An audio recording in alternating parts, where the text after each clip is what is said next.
North of 10 years after the occasions of the principal film, the film starts with Jake Soil portraying his unassuming and tranquil life as head of the Omaticaya Group and raising a family with his significant other Neytiri, which incorporates his children Neteyam and Lo'ak and his girl Tuck, his embraced little girl Kiri, brought into the world from Elegance Augustine's out-cold navy symbol, and a human kid named Bug, the child of Miles Quaritch, who was brought into the world on Pandora yet couldn't be shipped to Earth in cryostasis as a baby. While Jake can acknowledge insect as a took-on child, Neytiri is wary of him given his human starting points. Notwithstanding, every one of the kids blend and mingle well with one another, including Bug, whom Kiri is loving with despite the fact that he is a human. Bug doesn't embrace his human legacy and feels more lean to Navi culture and customs. They have a typical existence until one day they notice a weird star in the night sky. Sadly, they understand it's a RDA space transport with people getting back to Pandora to colonize it, raising another super working base once more, making critical obliteration Pandora. Among the fresh debuts in the boat is Colonel Quaritch, who has been cloned into a Navy body and with his recollections transferred from before his passing. Subsequently, Quaritch can't recall his downfall because of Jake, however, is simply ready to remember the occasions previously in his vindictive mission to wipe out Jake. To keep the RDA from taking advantage of Pandora once more, Jake drives an essential guerrilla activity against the RDA supply lines, debilitating them.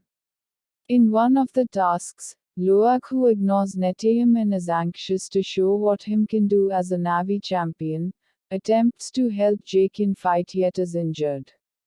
Jake saves and trains him to not jeopardize his own well-being by being crazy.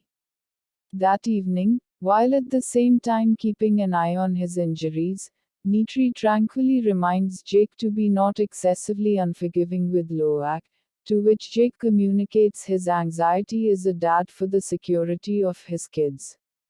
In the meantime, the retaliatory strike on the RDA supply lines doesn't agree with Quaritch, who starts a hunt mission to kill Jake.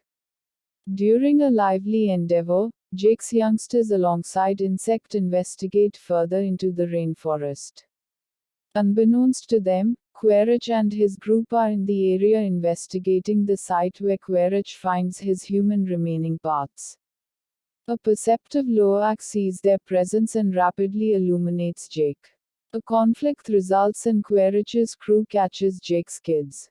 Jake and Neytiri show up in time and free the vast majority of them, however Bug is taken by Quaritch, who remembers him as his child.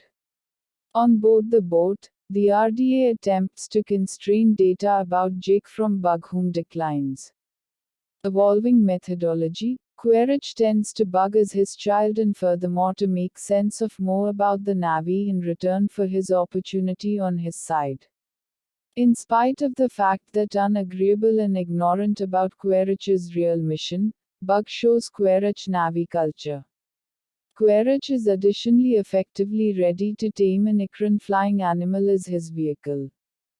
Realizing the peril, insects' information on his whereabouts stances to their well-being and furthermore to keep away from another fiasco, Jake persuades a hesitant Neytiri and his family to expel themselves from the Omaticaya Group and retreat toward the eastern seaboard of Metkayana, a coral reef island whose faction and way of life is adjusted to Pandora's seagoing living space.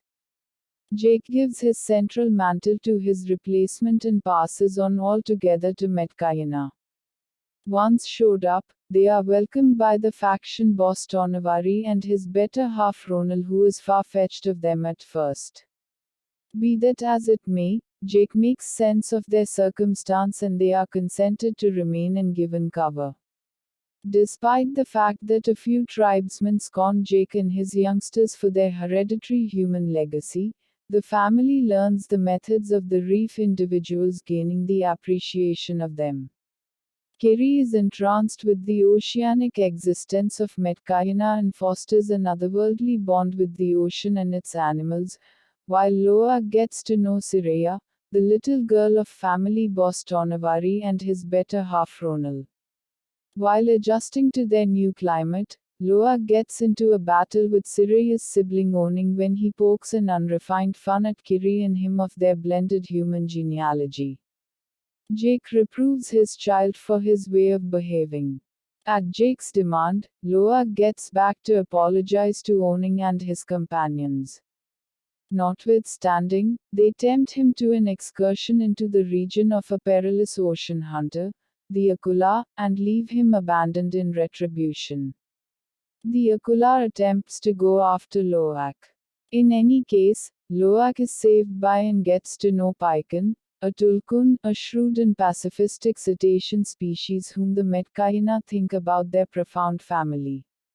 Lo'ak can speak with Paikan through marking and eliminates an old spearhead from the monster's right balance.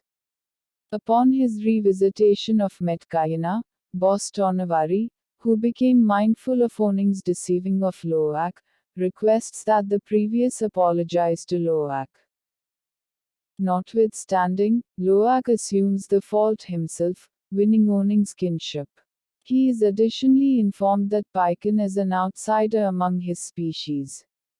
In the interim, out traveling to a branch off of the Tree of Spirits, Kiri joins with it to meet her mom, however experiences a brutal seizure. She is mended by Ronal, yet when Jake calls Nom Spellman and Max Patel for help, Quaritch can follow them to the archipelago where the reef individuals reside. Carrying insect with him, he lays hold of a whaling vessel which is hunting tulkuns to gather their mind chemicals for making hostile to maturing cures. Quaritch starts to mercilessly scrutinize the native clans about Jake's area, bombing that. He arranges the whaling team to wantonly kill the tulkuns to draw Jake out. Lo'ak intellectually connects with Paikan and discovers that the tulkun was projected out in light of the fact that he conflicted with the methods of his species and went after the whalers who killed his mom. At the point when the Neteyam learn of the tulkun butchers, Lo'ak takes off to caution Paikan, trailed by his kin, Sireya and Oning. They find Paikan being pursued by the whalers, and Lo'ak, Kiri and Taka caught by Quaritch. With their youngsters in harm's way, Jake, Neytiri and the Neteyam set off to stand up to the people. Quaritch powers Jake to give up, yet seeing his spirit sibling risked, Paikan assaults the whalers, setting off a battle which kills a large portion of the team and basically harms the vessel, making it sink. Neteyam salvages Lo'ak, an insect, however is lethally shot. Jake faces Quaritch, who involves Kiri as a prisoner. At the point when Neytiri does likewise with Bug, Quaritch at first denies his child, however ceases when Neytiri cuts insect on the chest. Jake, Quaritch, Neytiri and Tuck end up caught inside the sinking vessel. Jake chokes Quaritch into obviousness and is safeguarded by Lo'ak and Paikan, and Kiri gathers ocean animals to help her save Neytiri and Tuck. Insect finds and protects Quaritch, however passes on him because of his brutality towards the Navy in putting his objective to kill Jake's family over being his dad and turning into a decent man, driving him back to rejoin Jake's loved ones. After Neteyam's burial service, Jake and his family choose to forever remain with the Neteyam.